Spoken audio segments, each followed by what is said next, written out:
ഞാൻ നോഹയുടെ ചുറ്റിക. പെട്ടകം പണിയാൻ 120 വർഷമെടുത്തു. മനുഷ്യർക്ക് അനുദപിക്കാനായി ദൈവം നൽകിയ സമയമായിരുന്നു അത്. ഞാൻ ഗോലിയാത്തിനെ വീഴ്ത്തിയ കല്ല്, ഒരു പുഴക്കരയിൽ ആരും ശ്രദ്ധിക്കാതെ കിടന്നവൻ. എന്നാൽ ദൈവ പദ്ധതിയിൽ നിസ്സാരമായവയും പ്രധാനപ്പെട്ടതാണ്. ഞാൻ 5 അപ്പവും 2 മീനും സൂക്ഷിച്ചിരുന്ന കുട്ട, ഒരു ബാലനാണ് എന്നെ കൊണ്ടുവന്നത്. ദൈവത്തിന്റെ കയ്യിൽ എന്തും അനേകർക്ക് അനുഗ്രഹമായി മാറും. ഞാൻ യോനയെ വിഴുങ്ങിയ മത്സ്യം, ദൈവ കൽപ്പന കേട്ട് സമുദ്രത്തിൽ കാത്തുനിന്നവൻ.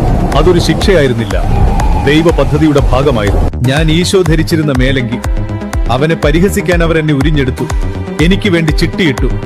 എന്നാൽ അവൻ അതെല്ലാം സഹിച്ചു. ഞാൻ മുൾക്കിരീടം, അവന്റെ ശിരസിലേക്ക് ആഴ്ന്നിറങ്ങിയ ഓരോ മുള്ളും നിന്നോടുള്ള സ്നേഹത്തെ പ്രതിയായിരുന്നു. നിനക്ക് സ്വർഗകിരീടം നൽകാനായിരുന്നു. ഞാൻ ഈശോയെ പ്രഹരിച്ച ചാട്ടവാർ, അവൻ ഒരു വാക്കുപോലും എതിർത്തു പറഞ്ഞില്ല. അവന്റെ മുറിവുകളാൽ നിങ്ങൾ സുഖമാക്കപ്പെട്ടു. ഞാൻ ഈശോയുടെ കുരിശിലെ ആണി, എന്നാൽ ഞാനല്ല, നിങ്ങളോടുള്ള സ്നേഹമാണ് അവിടുത്തെ കുരിശോട് ചേർത്തത്.